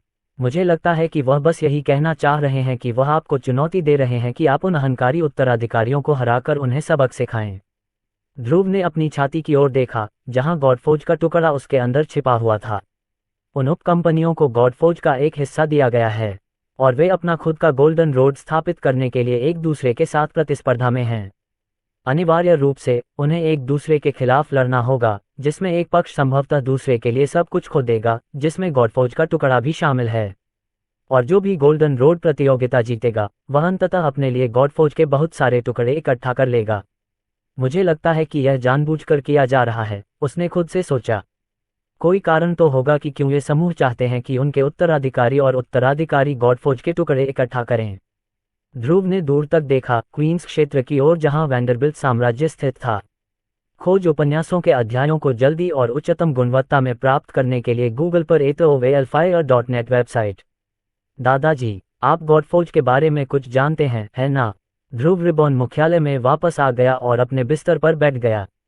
गॉडफोज के टुकड़ों के इर्द गिर्द रहस्य के कारण ध्रुव उन सभी टुकड़ों को इकट्ठा करने के लिए और अधिक दृढ़ हो गया जो उसे मिल सकते थे। उसने सोचा कि उसे गुप्त कब्रों या छिपे हुए भूमिगत मार्गों में गॉडफोज के टुकड़े मिल जाएंगे। लेकिन जैसा कि हुआ, उसे बस उत्तर की ओर बढ़ना था। उन उप कंपनियों के पास ये हैं। ध्रुव को यकीन था कि फ्लेयरकॉप के पास भी एक है, क्योंकि वे ऑस्कॉप समूह के प्रत्यक्ष उत्तराधिकारी थे। ध्रुव जानता था कि उसे क्या करना है। उसे अपने स्वर्णिम मार्ग की गति बढ़ानी पड़ी। वह अपने बिस्तर से उठकर ड्रैगनबॉर्न के छात्रावास में भाग गया। वहां उसने देखा कि सभी लोग एक घेरे में इकट्ठे हैं और साथ मिलकर योजना बना रहे हैं और उपहार लपेट रहे हैं। ध्रुव, तुम्हें अभी यहाँ नहीं आना चाहिए था, आन्या ने उपहार को अपनी पीठ के पीछे छिपाते हुए कहा। भगवान ध्रुव, कृपया अपनी आंखें बंद करें। भाई माइक, देखो मैंने तुम्हें क्या दिया। ये दांत का एक टुकड़ा है जो मुझे 5 से मिला है। हो, मेरे उपहार हैं। वे फिर क्या हैं? ध्रुव ने मुस्कुराते हुए सबकी ओर देखा। योजना बदलो दोस्तों, हम पार्टी करने जा रहे हैं। अध्याय 267 अंगोरा में प्रगति। ओम भगवान ध्रुव, क्या जन्मदिन की पार्टी का यही आपका विचार है? शर्वानी ने निराश होकर पूछा। जब ध्रुव ने उन्हें बताया कि वे पार्टी करने जा रहे हैं, तो उन सभी ने पुनर्जन्म राष्ट्र के सभी क्षेत्रों में बड़े उत्सव के बारे में सोचा। किंग्स क्षेत्र, न्यू ऑकस और अंगोरा शहर, जहां हर कोई ध्रुव के जन्मदिन के सम्मान में उसका नाम जप रहा था। लेकिन इसके बजाय ध्रुव ने पिछली हैमरस्टोन कंपनी से रीबॉर्न कंपनी के नए कर्मचारियों को इकट्ठा किया और एक एक करके उनकी प्रतिभा को जागृत करना शुरू कर दिया। बेशक शर्वानी, यह एक कौशल उपहार पार्टी है, ध्रुव ने उत्साह से कहा। इस बीच दत्तक प्रीतम का नेता बुच चिंतित कदमों से ध्रुव के पास पहुंचा। बॉस, हमें क्या करना चाहिए? उसने पूछा। ध्रुव अपनी जन्मदिन वाली सीट पर बैठ गया। यह एक सामान्य लकड़ी की कुर्सी थी और उसने बुच को पास आने का इशारा किया। मुझे बताओ कि तुम किस तरह का कौशल चाहते हो। तुम किस तरह की शक्ति पाने का सपना देखते हो? बुच ने ध्रुव की तरफ देखा। उसे नहीं पता था कि उसका बॉस गंभीर है या नहीं। उसे लगा कि यह कोई अजीब जॉब इंटरव्यू है। इस पर बहुत सोचने के बाद बुच ने जवाब दिया, मैं कुछ ऐसा चाहता हूं जो मुझे ज्वालामुखी में बदल दे, उसने कहा। आप कहते हैं कि यह ज्वालामुखी है? ध्रुव ने अपना उपहार देने का कौशल सक्रिय करते हुए कहा। श्रेयाचार, ओह, क्या तुम अपना जादू कर सकती हो? बहुत बढ़िया। बुच के लिए एकदम सही अनुकूलित कौशल बनाना। पूरा शारीरिक मैग्मा विस्फोट, पृथ्वी और अग्नि तत्व। ये जादू उपयोगकर्ता को अपनी आंतरिक शक्ति के साथ उभरने की अनुमति देता है, जिससे उनके छिद्रों से मैग्मा बाहर निकल जाता है। बुच की छाती से अचानक एक तेज रोशनी निकली, जो इतनी तेज हो गई कि उसे देखने वाला कोई भी व्यक्ति अंधा हो गया। उपन्यासों के अध्यायों को जल्दी और उच्चतम गुणवत्ता में प्राप्त करने के लिए गूगल पर नोवेलफायर नेट वेबसाइट देखें। कुछ सेकंड के बाद रोशनी कम हो गई और बुच पहले जैसा ही रह गया। बुच ने अपने हाथों की ओर देखा, उसकी आंखों में समझ की चमक थी, जबकि जादू का सिद्धांत उसके मस्तिष्क में कौंध रहा था। विस्फोट हो, वह चिल्लाया, और अचानक मैग्मा उसके गंजे सिर से निकलकर उसके माथे पर आ गया, जिससे सचमुच एक ज्वलंत गर्म हेयर स्टाइल बन गया। वाह, हा हा हा हा, बुच खुशी से चिल्लाया। ठीक है, अगला, ध्रुव ने अगले व्यक्ति को पास आने का इशारा करते हुए कहा। ध्रुव ने बाकी दिन उन लोगों को कौशल और मंत्र बांटने में बिताया जो उन्हें चाहते थे। सौभाग्य से उन्हें कुछ ऐसे लोग भी मिले जो दूसरी बार जागृत हो सकते थे, जिससे उन्हें किसी अन्य नौकरी में अपनी असली प्रतिभा खोजने का मौका मिला। दिन के अंत में ध्रुव इतना व्यस्त हो गया कि वह उस भव्य और शानदार पार्टी में शामिल नहीं हो सका जो शर्वानी और प्रीतम के बाकी सदस्यों ने उसके लिए आयोजित की थी। ध्रुव को अंगोरा शहर की सड़कों पर चल रहे उत्सव में रिबॉन मुख्यालय के बाहर ढोल और तुरही बजने की आवाजें सुनाई दे रही थीं। हर जगह ध्रुव के चेहरे वाले पोस्टर चिपकाए गए थे, जिससे हर कोई उसका जन्मदिन मनाने के लिए मजबूर हो गया। और अगर ध्रुव न्यू ऑर्कस और किंग्स क्षेत्र को देखता तो उसे और भी ज्यादा उत्साहपूर्ण उत्सव दिखाई देता। आतिशबाजी और शराब की भारी बौछारें होती थीं, हर कोई इसे स्थानीय छुट्टी के रूप में मनाता था और उस व्यक्ति का शुक्रिया अदा करता था जिसने उन्हें अभी जो कुछ भी मिला है वह सब कुछ दिया। यहाँ तक कि रघुनाथ ने भी पार्च्ड लैंड्स में दावत में भाग लिया। बेशक ध्रुव नहीं चाहता था कि उसका जन्मदिन इतना बड़ा मुद्दा बने, इसलिए उसे जन्मदिन न मनाने का बहाना मिल गया, जिससे वह बहुत खुश था। ध्रुव अब अपने बिस्तर पर अकेला और संतुष्ट बैठा था। दस्तक दस्तक, यह आन्या है, उसने कहा। ध्रुव ने उठकर दरवाजा खोला तो देखा कि आन्या अपने हाथ पीठ के पीछे बांधे खड़ी थी। क्या हुआ, उसने उससे पूछा। मैं बस तुम्हारे जन्मदिन के उपलक्ष्य में तुम्हें कुछ देना चाहता था। मुझे नहीं पता कि तुम इसे पसंद करोगे या नहीं, क्योंकि मैं चीजें बनाने में बहुत बुरा हूं। आन्या ने एक छोटी लकड़ी की मूर्ति दिखाई जो ग्लोब की बनी थी। लेकिन ये कोई साधारण ग्लोब नहीं था, ये पृथ्वी थी जिससे वह अपने पिछले जन्म में बहुत परिचित था। यह एक अनुस्मारक है कि चाहे यहाँ कितनी भी अजीब चीजें क्यों न हो, मैं चाहता हूं कि आप ये जान लें कि अगर आपको घर की याद आती है तो आप मुझसे बात कर सकते हैं। आखिरकार हम सब एक साथ हैं। ध्रुव ने इस अपरिष्कृत मूर्ति को देखा और पाया कि आन्या ने इसे बनाने के लिए कोई जादू नहीं किया है। उसने लकड़ी को खुद ही काटा, गलतियां, खामियां और सब कुछ। लेकिन इससे यह और भी खास हो गया। आखिरकार ध्रुव जादू का इतना आदी हो चुका था कि वह अपनी हर जरूरत के लिए इसका इस्तेमाल करता था। ये छोटा सा इशारा दिल से किया गया था। धन्यवाद, उसने उससे कहा। आन्या मुस्कुराए। इसका मतलब है कि आपको मेरी पसंदीदा आइसक्रीम लाने के लिए ज्यादा मेहनत करनी होगी, ठीक है। ध्रुव हंसा और कसम खाई कि वह जल्द ही ऐसा करेगा। उससे एक छोटा सा वादा करवाकर वह चली गई और ध्रुव को उसके कमरे में अकेला छोड़ गई। उसने ग्लोब की मूर्ति को अपने बिस्तर के पास रख दिया और सो गया। अगले दिन गोल्डन रोड परियोजना पूरी ताकत से जारी रही। जहां तक अंगोरा शहर का सवाल है, ध्रुव ने रिबॉनियन इंजीनियरों को लड़ाई में प्रभावित सभी इमारतों का पूर्ण पुनर्निर्माण शुरू करने का निर्देश दिया। पिछले हफ्ते से बंद पड़ी लाइब्रेरी को एक दिन में ही फिर से बना दिया गया। जिन घरों की छतें नष्ट हो गई थीं, उन्हें भी कुछ ही घंटों में ठीक कर दिया गया। इससे अंगोरा शहर के नागरिकों को कंक्रीट की पूरी क्षमता का पता चल गया। उन्होंने ये काम इतनी तेजी से कैसे कर लिया। उन्होंने उस तरल पत्थर का इस्तेमाल किया और वह कुछ ही घंटों में सख्त हो गया। ये कैसे संभव है? देखो दोस्तों, उन्होंने रिबॉन डिपार्टमेंट स्टोर में एक नई मंजिल खोली है और मुझे लगता है कि यह कंक्रीट चीज की बोरियां बिकती हैं। रिबॉन कंपनी और अंगोरा सिटी में अन्य सभी के बीच गुणवत्ता में स्पष्ट अंतर ये दर्शाता है कि वे गोल्डन 500 में 450 रैंक के वास्तविक हकदार क्यों थे। और यह यही नहीं रुका। इसके कुछ दिनों बाद अंगोरा शहर के नागरिकों ने सुबह उठकर देखा कि उनके द्वारों से बाहर क्षितिज की ओर जाने वाली एक चौड़ी सड़क अचानक बन गई है। तेज तर्रार लोगों ने पहचान लिया कि इस सड़क में जिस सामग्री का प्रयोग किया गया है वह कंक्रीट है, जिसका अर्थ था कि यह काम किसी और का नहीं बल्कि रिबॉन कंपनी का है। और कुछ घंटे भी नहीं बीते थे कि अंगोरा शहर के नागरिक एक बार फिर बड़े बड़े ऑटोमोबाइल ट्रकों को शहर में आते देख आश्चर्यचकित हो गए। इन ट्रकों में ढेर सारे उत्पाद और संसाधन भरे हुए थे, जिनसे रिबॉन डिपार्टमेंट स्टोर उन अनूठे उत्पादों से भर गया जो केवल किंग्स क्षेत्र में ही उपलब्ध थे। क्या ये वुडश पाउडर नहीं है? ये बहुत दुर्लभ है, लेकिन यहाँ इसकी पूरी गाड़ी उपलब्ध है। उन्होंने किंग्स क्षेत्र से पॉटब्रेक जड़ी बूटी को बिना मरे यहाँ कैसे स्थानांतरित किया? मैंने सुना है कि यह उखाड़े जाने के एक सप्ताह बाद मर जाती है। अरे, वह सड़क, कहाँ जाती है। कुछ ही समय में लोग गोल्डन रोड पर यात्रा करने लगे जो उन्हें सीधे न्यू ऑर्कस तक ले गया। वहाँ उन्होंने एक ऐसे समाज की खोज की जो इतना उन्नत था कि वे पूरी तरह से हैरान रह गए। लेकिन फिर उन्हें बताया गया कि रिबॉर्न कंपनी की शक्ति की वास्तविक सीमा को देखने के लिए उन्हें पार्च्ड लैंड्स का दौरा करना चाहिए। और जैसा कि ध्रुव ने आशा व्यक्त की थी, लोग सड़क के अंत पुनर्जन्म के राष्ट्र को देखने के लिए किंग्स क्षेत्र की यात्रा करने लगे। गोल्डन रोड ने लोगों को अंततः अंगोरा और न्यू ऑर्कस के बीच कुछ ही दिनों में यात्रा करने की सुविधा प्रदान की। ये पहले से ही एक आश्चर्यजनक तथ्य था जिसने रिबॉर्न कंपनी को अंगोरा शहर के नागरिकों से बहुत अधिक प्रशंसा और मान्यता दिलाए। हालांकि असली खेल परिवर्तन तब हुआ जब उन्होंने ऑटोमोबाइल नामक धातु के डिब्बों का उपयोग करके टैक्सी सेवा की पेशकश की। यहीं पर जनता को कारों की वास्तविक क्षमता का वास्तविक रूप से एहसास हुआ।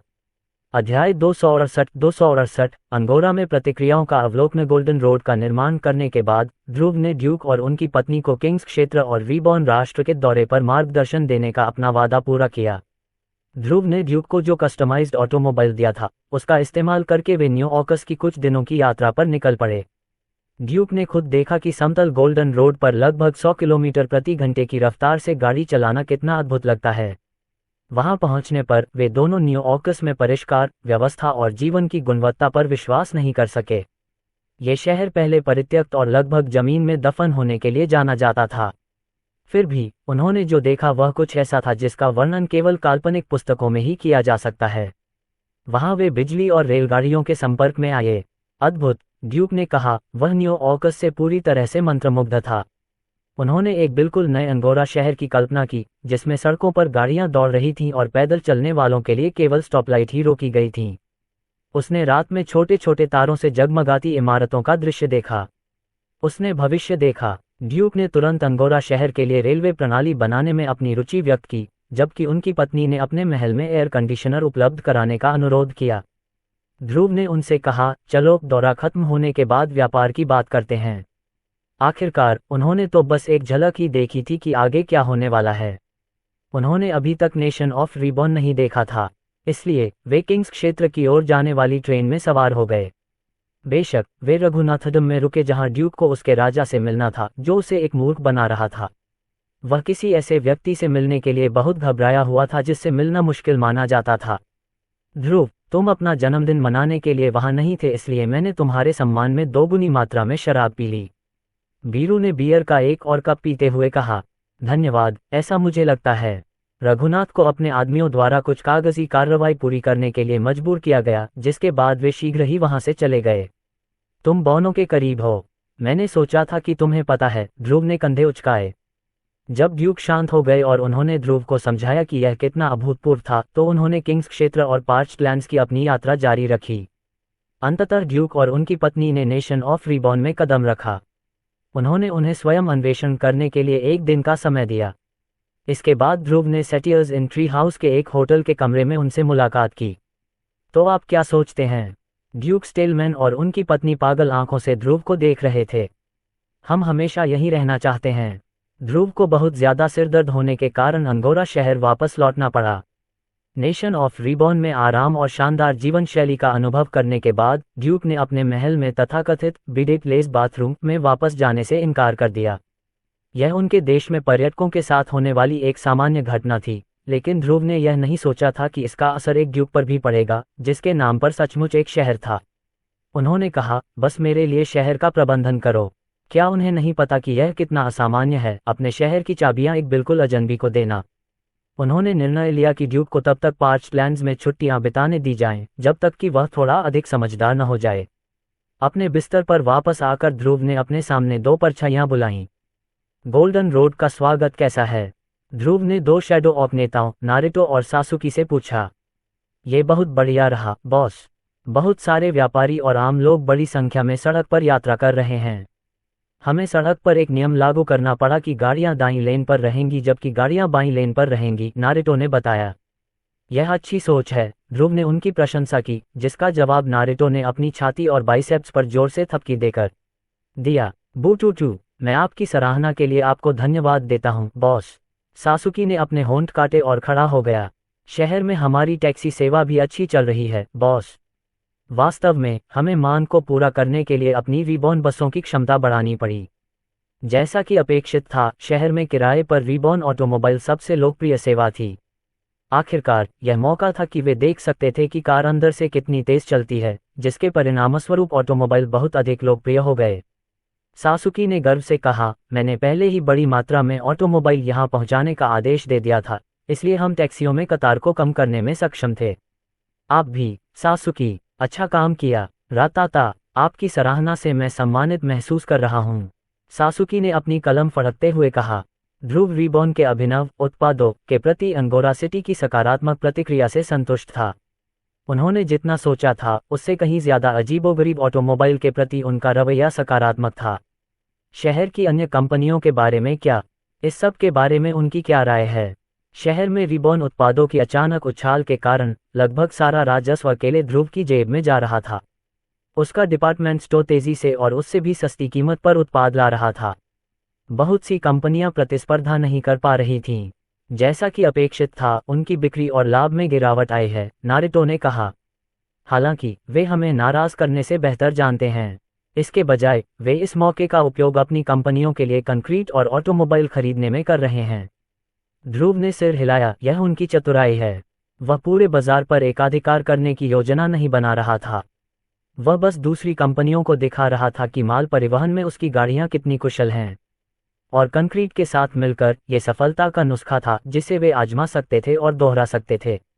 इसके अलावा महोदय, ड्यूक की लंबी अनुपस्थिति के कारण महल में रहने वाले राजपरिवार के लोग भी काफी असहज हो रहे हैं।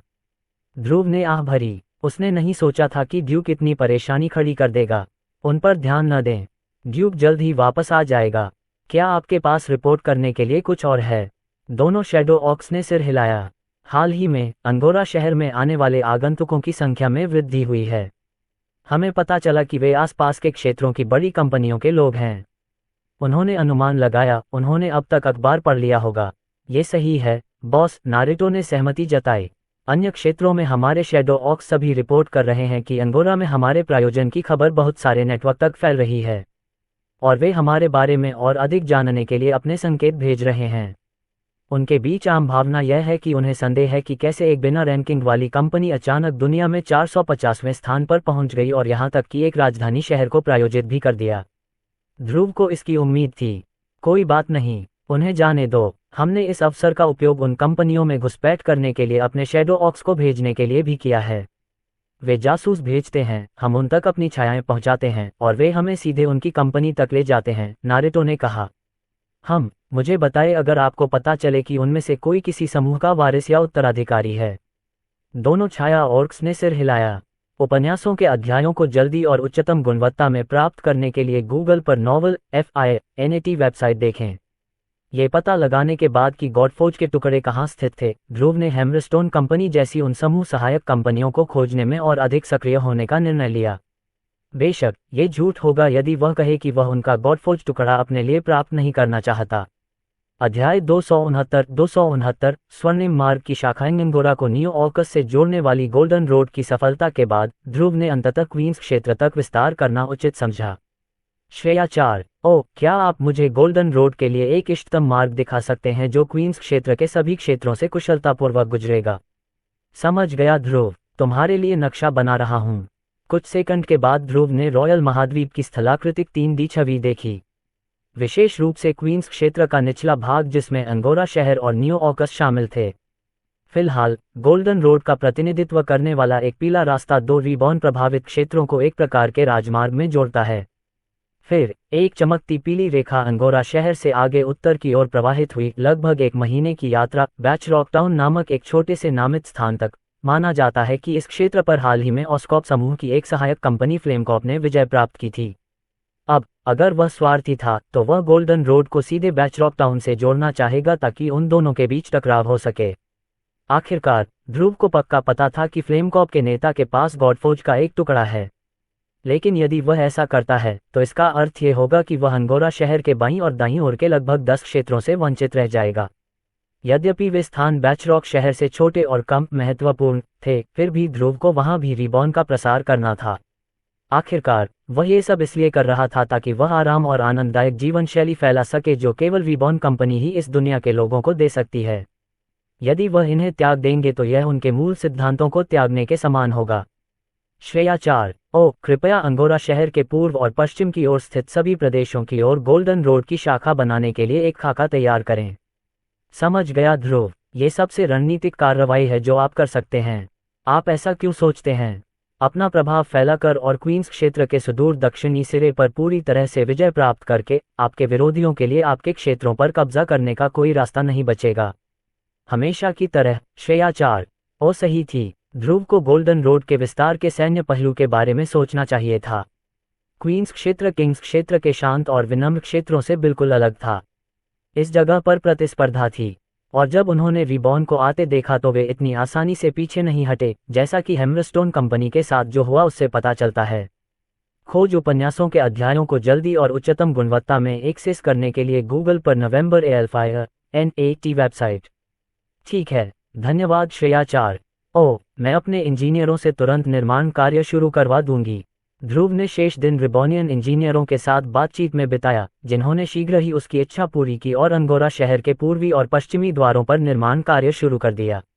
उन्होंने सोचा कि उन्हें ड्यूक से अनुमति लेनी होगी, लेकिन ऐसा प्रतीत हुआ कि उन्होंने पहले ही एक पत्र भेज दिया था जिसमें रीबॉर्न को अंगोरा शहर में जो कुछ भी करना था करने की अनुमति दे दी थी, जिससे राजपरिवार के लोग घबरा गए होंगे या नहीं भी, क्योंकि ध्रुव अब वास्तव में शहर के कार्यकारी ड्यूक थे। ऑटोमोबाइल के आगमन से अंगोरा शहर और उसके बाहर के व्यापार में उछाल आया। उत्पादों की डिलीवरी पहले की तुलना में तेजी से हो रही थी। दुर्लभ वस्तुएं जो मिलना बहुत मुश्किल था, अब रीबॉर्न डिपार्टमेंट स्टोर में खरीदी जा सकती थीं, और गोल्डन रोड की वजह से ज्यादा लोग रॉयल कॉन्टिनेंट में दूसरी जगहों की यात्रा कर रहे थे। क्वींस क्षेत्र के लोग किंग्स क्षेत्र में कार या ट्रेन से यात्रा करते थे, और किंग्स क्षेत्र के लोग किंग्स क्षेत्र में कार या ट्रेन से यात्रा करते थे। इससे व्यवसायों के लिए बहुत सारे अवसर पैदा हुए, जिससे गोल्डन रोड में शामिल क्षेत्रों की अर्थव्यवस्था को और बढ़ावा मिला। अंततः इससे अंगोरा शहर के पूर्व और पश्चिम की ओर स्थित अन्य क्षेत्रों को भी इस बात की थोड़ी जानकारी हो गई कि क्या हो रहा है। अखबार के लेख ने पहले ही उनके बीच जिज्ञासा पैदा कर दी थी, लेकिन अंगोरा शहर में बढ़ती गतिविधियों ने निश्चित रूप से उनका ध्यान आकर्षित किया। ऐसे ही एक समूह ने विशेष ध्यान आकर्षित किया।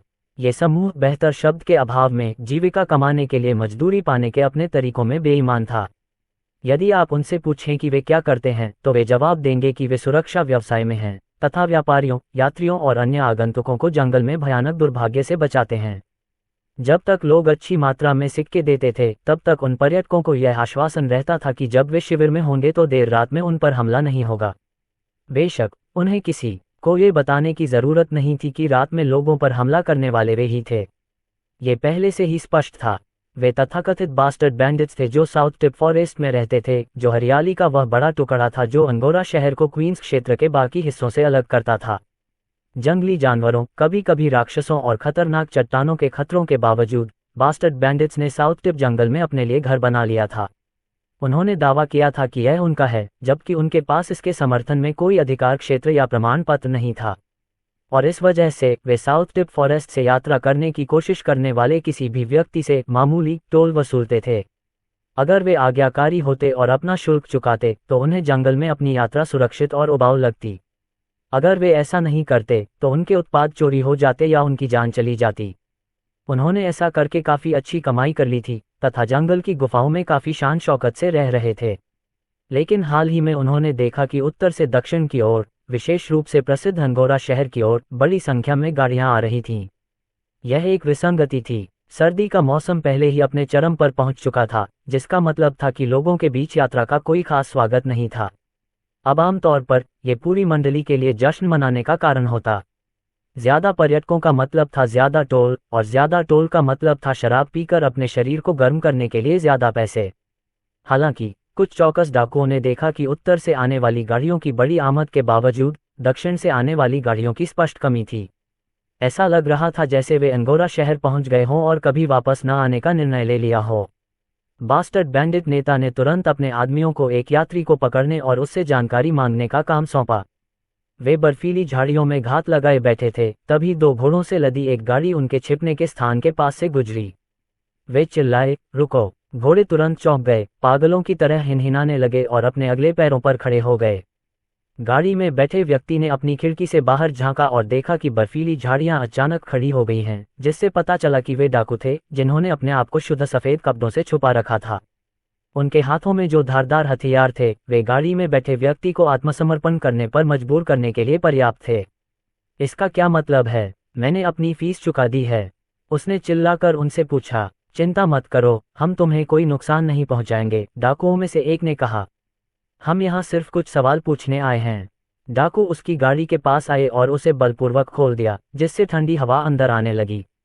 तभी डाकुओं में से एक ने अंदर कदम रखा और व्यापारी के सामने जाकर बैठ गया।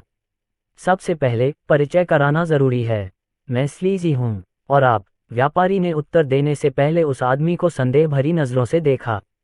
मैं एक साधारण व्यापारी हूँ, मैं चॉकलेट बेचता हूँ। अध्याय 270 घटिया। स्लीजी नामक डाकू ने अपना सिर झुका लिया, क्योंकि उसे चॉकलेट नामक किसी उत्पाद के बारे में स्पष्ट रूप से जानकारी नहीं थी। मैंने इसके बारे में कभी नहीं सुना, और मुझे आपके डिब्बे में किसी उत्पाद का कोई निशान नहीं दिख रहा।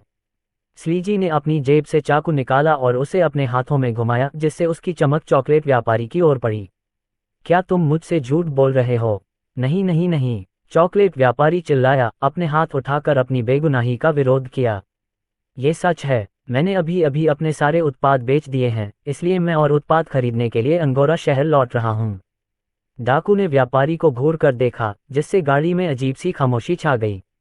मुझे तुम पर विश्वास है। हाँ, इतना चिंतित मत हो, स्लीजी ने चॉकलेट व्यापारी के कंधे को थपथपाते हुए कहा। सुनो, मैं तुम्हारा और समय नहीं लेना चाहता, लेकिन मैं जानना चाहता हूँ, क्या कोई विशेष कारण है कि बहुत सारे लोग अंगोरा शहर जा रहे हैं? चॉकलेट व्यापारी एक पल के लिए चुप हो गया। उसका पहला विचार झूठ बोलने का था। आखिरकार वह नहीं चाहता था कि ध्रुव और रिबॉन कंपनी मुसीबत में पड़ जाए। लेकिन फिर उन्हें याद आया कि ध्रुव ने उनसे विशेष रूप से कहा था कि वे हमेशा रिबॉन उत्पादों के बारे में बात फैलाएं, चाहे वे ग्राहक हों या अपराधी। व्यापारी को ध्रुव की एक कहावत भी याद आ गई, सभी प्रेस अच्छी प्रेस है, जिसका अर्थ है कि किसी भी प्रकार का ध्यान रिबॉन कंपनी को लाभ पहुंचाएगा। इसलिए उन्होंने उन्हें वही बताया जो जनता को पहले से ही पता था।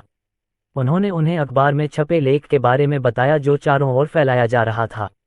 ये जानकर अच्छा लगा कि तुम मुझसे झूठ नहीं बोल रहे हो, स्लीजी ने अपना चाकू वापस म्यान में रखते हुए कहा। हमने अंगोरा शहर में आने वाले सभी अन्य गाड़ियों से पूछा है और उन सभी ने एक ही बात कही है, वे प्रसिद्ध रिबॉन कंपनी में जाना चाहते हैं। तो तुम्हें उनके बारे में पता था? स्लीजी ने सिर हिलाया और अपनी सीट पर वापस लेट गया। ओह हाँ, हम जंगल में रह रहे हैं, लेकिन हम सन्यासी नहीं हैं। हम समाज की मौजूदा घटनाओं से जितना आप जानते हैं उससे कहीं ज्यादा जुड़े हुए हैं। बेशक हमने दुनिया में वर्तमान में 450वें स्थान पर मौजूद कंपनी के बारे में सुना है, बस इस बात पर यकीन करना मुश्किल है कि यह सच है। ये पहली बार नहीं था जब चॉकलेट व्यापारी ने यह सुना था। अंगोरा शहर में इतने सारे लोगों के आने का एक कारण ये था कि लोग ये जानने के लिए उत्सुक थे कि कहानियां सच हैं या नहीं। ऐसा लग रहा था कि यह बात डाकुओं के कानों तक भी पहुंच गई है। ताली। स्लीजी ने ताली बजाई, जिससे व्यापारी आश्चर्यचकित होकर अपने विचारों से बाहर आ गया। खैर, आज मैं आपसे बस इतना ही पूछना चाहता हूँ। आपके सहयोग के लिए धन्यवाद। चॉकलेट व्यापारी ने स्लीजी को अपनी गाड़ी से उतरते हुए देखा और चेहरे पर बड़ी मुस्कान के साथ उसे देखकर हाथ हिलाया। डाकू ने कोचवान को जाने का इशारा किया, जिससे बूढ़े व्यक्ति ने लगाम कसी और घोड़ों को बर्फीली सड़क पर दौड़ाना शुरू कर दिया। जैसे जैसे गाड़ी आगे बढ़ती गई, चॉकलेट व्यापारी ने पीछे मुड़कर देखा तो सड़क पूरी तरह खाली थी और डाकुओं का कहीं कोई नामो निशान नहीं था। सड़क पर बर्फीले निशान सिर्फ घोड़े और गाड़ी के थे और कुछ नहीं। चॉकलेट व्यापारी ने प्रीतम के पास जाकर उन्हें आज जो कुछ हुआ था उसे यथाशीघ्र बताने का निर्णय लिया। इस बीच झाड़ियों में लगभग 10 बास्टर्ड बैंडिट्स एक घेरे में इकट्ठे हो गए, जिनके बीच में स्लीजी था। हम क्या करने जा रहे हैं, स्लीजी? डाकुओं में से एक ने पूछा। देखिए, मुझे थोड़ी जिज्ञासा हो रही है। घोड़े रहित धातु की गाड़ियों और बौने धातु के बारे में उन सभी कहानियों ने मुझे थोड़ा प्यासा बना दिया है, उसने अपना मुंह चाटते हुए कहा। अन्य डाकू चिंतित भाव से स्लीजी को देखने लगे।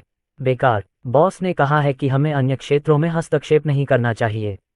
हमें सिर्फ साउथ टिप फॉरेस्ट तक ही सीमित रहना चाहिए और बस। मैं सहमत हूँ, एक डाकू ने कहा।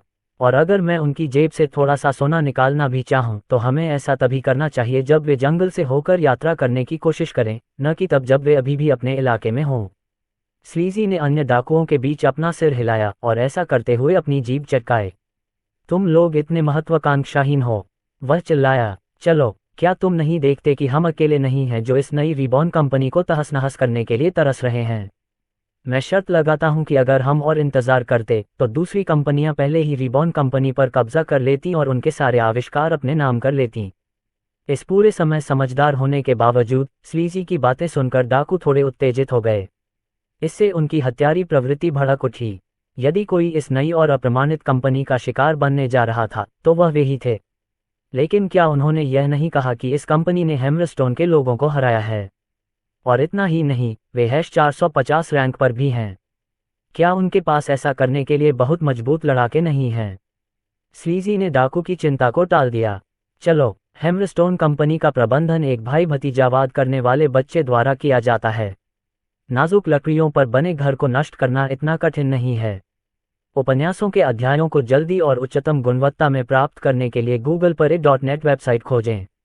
और इसके अलावा ऐसा नहीं है कि हम उनके साथ पूरी तरह से युद्ध करने जा रहे हैं। मैं बस ये प्रस्ताव दे रहा हूं कि हम उन्हें थोड़ा सा हिला दें, आप जानते हैं, उनकी जेबों से इतना खून बहा दें कि हम जीवन भर के लिए तैयार हो जाएं। जिस तेजी से वे विस्तार कर रहे हैं, मुझे यकीन है कि कुछ कमजोरियां होंगी जिनका हम फायदा उठा सकते हैं। अपने आप से पूछो कि इस जंगल में बसने से पहले तुम कौन थे? क्या हम आज़ाद आत्माएं नहीं थे जो बिना कोई सवाल किए जो चाहे ले लेते थे?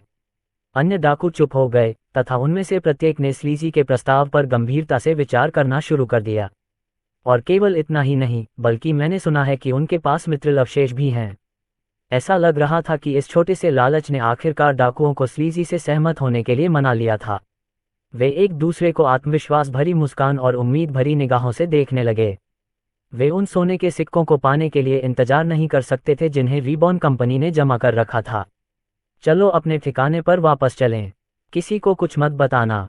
हम बस अपना सामान तैयार कर लेंगे और रात में निकल जाएंगे, स्लीजी ने उन्हें चेतावनी दी। और इसके साथ ही डाकू बर्फीले जंगल में और भीतर की ओर बढ़ने लगे। बूटूटू, स्लीजी ने पलट कर देखा, उसकी नज़रें हर जगह घूम रही थीं। उसने दूसरे डाकुओं की तरफ देखा और पाया कि उनमें से कोई भी लयबद्ध धड़कन की आवाज़ पर प्रतिक्रिया नहीं कर रहा था, जिससे उसे अपनी इंद्रियों पर संदेह होने लगा। वह स्वयं को यह विश्वास दिलाने लगा कि यह केवल उसकी अपनी कल्पना की उपज है, जो सर्दियों की ठंडी हवाओं के कारण उत्पन्न हुई है। इस बीच अंगोरा शहर में ध्रुव अपने बिस्तर पर बैठा रहा, जबकि 2 छाया ऑक्स सरदारों ने उसे पूरी स्थिति के बारे में विस्तार से बताया। यह अच्छी बात है कि आपके पास चॉकलेट व्यापारियों की रक्षा करने के लिए शैडो ऑक्स थे, उन्होंने उनसे कहा। भले ही वे हमारे देश का हिस्सा न हो, फिर भी वे आपकी कंपनी के विकास के लिए महत्वपूर्ण हैं। ये स्वाभाविक है कि हम उन पर और उनके आसपास की निगरानी के लिए एक शैडो समर्पित करें, नारुतो ने जवाब दिया। हमें क्या करना चाहिए, मालिक? सासुकी ने घुटनों के बल बैठते हुए कहा। क्या हमें उनका निपटारा कर देना चाहिए? चूंकि वे अपने आप ही ऐसा कर रहे हैं, तो बस उन पर नज़र रखें। हो सकता है कि वे हमें अंगोरा शहर के आसपास के अन्य क्षेत्रों के बारे में अधिक जानकारी दे सकें। इसके अलावा अगर वे हमें लूटने की कोशिश करते हैं तो प्रशिक्षुओं को भेज दें। यह उनके लिए एक अच्छा अनुभव होगा। दोनों शैडो ऑक्स ने वापस छाया में जाने से पहले सिर हिलाया।